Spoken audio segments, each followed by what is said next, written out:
As the world watches Russia's invasion, countries are uniting behind Ukraine. Did Putin miscalculate?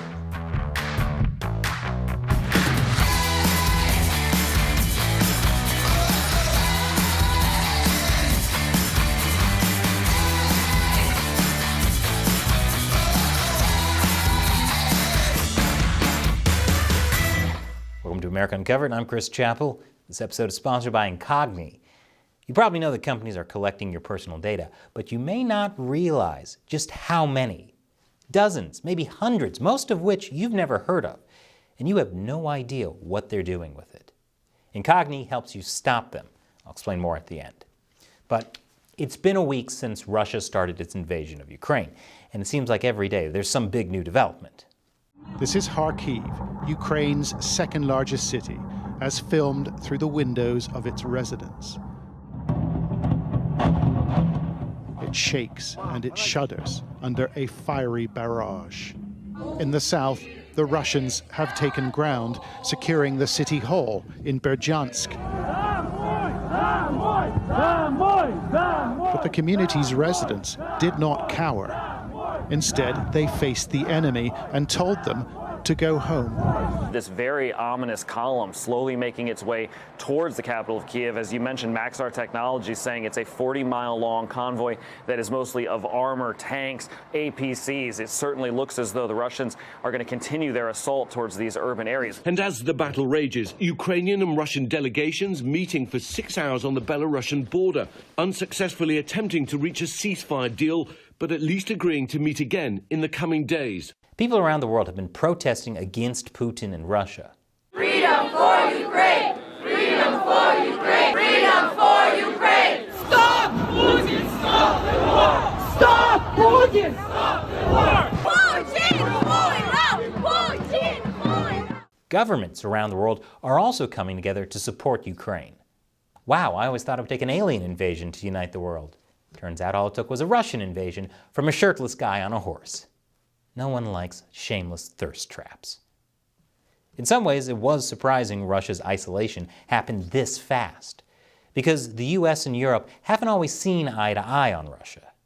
Europe's economy is more closely linked to Russia's, and European countries have been more hesitant to punish Russia because of that. For example, some EU countries didn't want to cut Russian banks out of the global banking communication system, called SWIFT.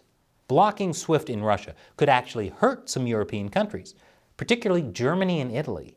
Without SWIFT, it would be harder for these countries to buy much-needed Russian oil and gas. It's a tough situation for these countries. It'd be kind of like if your favorite local pizza place invaded a sovereign country. You don't support what they did, but you also don't want to cut them off, because if you do, you might have to eat Papa John's. SWIFT is the system that allows banks around the world to communicate with each other and therefore carry out financial transactions. You can think of it as instant messaging for the financial system, without quite as many creepy thirst traps creeping into your DMs.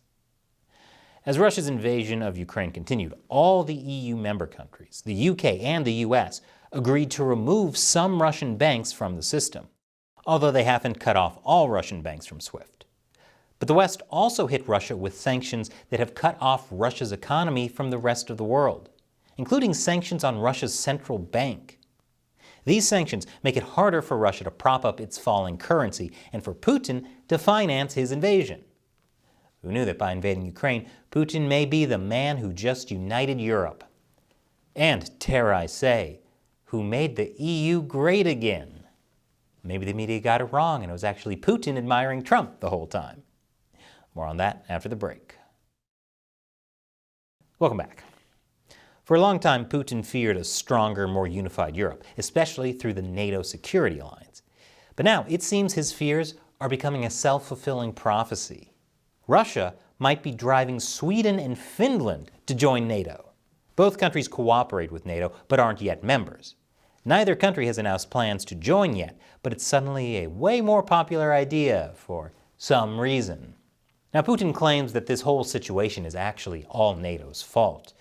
That one of the reasons he invaded Ukraine was because NATO wouldn't promise to never let Ukraine join NATO. Ukraine applied to join NATO in 2008. The answer so far has been sure, maybe, someday. You can understand why Putin wouldn't like that, because it would put NATO right on Russia's border. Ukraine also wanted to join the EU. In general, the country has been moving closer to Europe and further from Russia politically. And according to Putin, that's not acceptable, because Ukraine was historically Russian territory. Why does it want to be European all of a sudden? But Ukraine isn't the only former Soviet state that wanted to join NATO. Estonia, Latvia, and Lithuania joined in 2004. And, like Ukraine, Georgia wants to join too. Maybe it's time Putin stopped and asked himself why all of these countries want to join NATO. Could it be they're worried about Russia? Especially Ukraine and Georgia, which have had armed conflicts with Russia. Clearly, this full-on invasion of Ukraine is going to calm all of their fears. So Putin isn't just making the EU great again, he's making NATO great again. Speaking of, the EU has announced it will join the US in sending weapons to Ukraine. For the first time ever, the European Union will finance the purchase and delivery of weapons and other equipment to a country that is under attack. This is a watershed moment. It's sending about $557 million worth, the majority of that for lethal weapons. Even Germany will end its decades-long policy of not supplying weapons to war zones. Germany has had this policy since the end of World War II, and it's limited what the rest of Europe can do as well. Much of Europe's military components are made by German companies, and Germany has the final say on where they can go. That's why Estonia was blocked from sending Ukraine old howitzers that it bought from Finland because Finland had bought them from Germany. This might have been the only time in history that it would have been a better idea to try and buy a gun off of Amazon.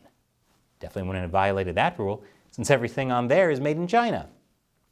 But now that Germany has reversed that policy, Estonia is free to send weapons to Ukraine. On top of that, Germany is also offering weapons from its own stockpile. This is insane.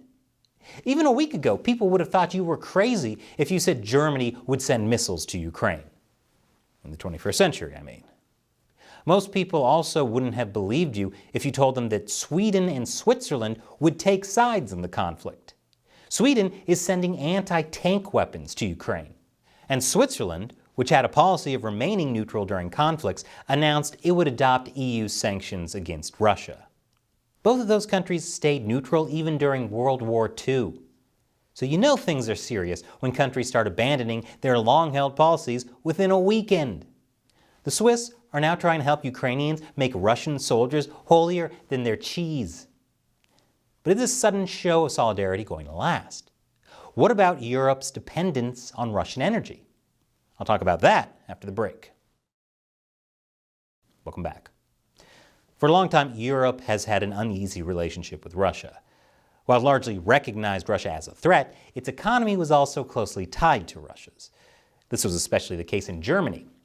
Shortly before the invasion, some German leaders were still downplaying the threat of the Russian move, dismissing incessant warnings from Washington and other quarters as hysteria.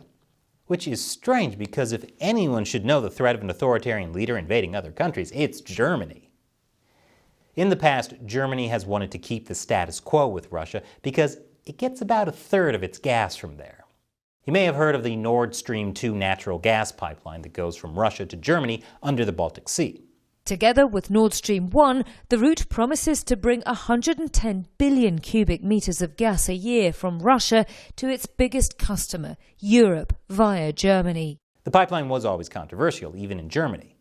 But it put Germany particularly at odds with the US and Ukraine because of the leverage it would give Russia over Germany's economy. When Donald Trump was president, he put sanctions on the pipeline, effectively stopping it. That is until Biden came into office and removed them. Wait, Trump was harder on Russia than Biden? That must have broken Trump's #1 fan's heart. Biden reimposed sanctions on the pipeline after Russia's invasion, but not before Germany said it would stop the project. You see, the pipeline had been completed, but still needed sign-off from German regulators, and now Germany says that's not going to happen. Another issue between the US and Germany has been Germany's low defense spending. The US has long complained that Germany is not contributing enough to NATO or its own defense budget. This is something President Trump pushed Germany on back in 2019. And to be fair, Trump wasn't alone. It was also something Obama wanted Germany to do. Trump was just more direct about it. The reason it's a problem is that the U.S. has more troops stationed in Germany than any other European country. The U.S. also contributes more to NATO than any other NATO country.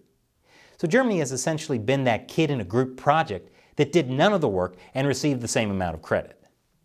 I wonder if there's a German word for that. Now, in another dramatic U-turn, Germany has also committed to a huge increase in its defense spending. Somewhere on a Mar-a-Lago golf course, Donald Trump is smiling. So in a single weekend, Germany reversed decades of foreign policy, which is kind of unbelievable. But it's now reality, thanks to Putin. Germany announced this weekend that it would commit 100 billion euros to defense spending. That would almost double its current defense budget and put Germany on track to actually meet NATO requirements on defense spending. So Putin is really bringing people together in hating him. He's kind of like Batman. He's not the hero the world deserves, but he's the hero the world needs. And he also recruits teenagers to fight his battles for him. And this episode has been sponsored by Miscalculate. Whenever you do anything online, there's a huge number of companies that collect your personal data. Your name, your email, your home address, your social security number, your employment history, all sorts of things. What are they doing with your data? They're buying it, selling it, and trading it, like you're a commodity. If all they do is use it to sell you products, you're lucky. Some of them use it to adjust your credit score, or potentially more nefarious things. And if any of those companies get hacked, you could be in trouble. For example, in 2021, hackers got into LinkedIn and put the private data of 700 million users up for sale on the dark web. That included users' names, phone numbers, and profile data. Scary stuff. If LinkedIn can be hacked, so can all the smaller companies that buy and sell your data. So I signed up for Miscalculate, and I discovered there were 76 data brokers that potentially had my private information. I'd never heard of most of these companies, but they definitely heard of me. Miscalculate forces these companies to delete your data. There are laws that allow you to do this, but if you want to do it yourself, you'd have to figure out the applicable laws, write letters in a specific legal way, and follow up to make sure your instructions are followed. Miscalculate handles this for you. Just 2 weeks after signing up, Miscalculate had already gotten my details removed from 10 of these data brokers, with 44 more in progress. And I didn't have to do anything after signing up. So check out Miscalculate using the link below, or go to miscalculate.com/uncovered. The first 100 people to use the code UNCOVERED will get 20% off. Get your personal data off the market with Miscalculate. Once again, I'm Chris Chappell. Thanks for watching America Uncovered.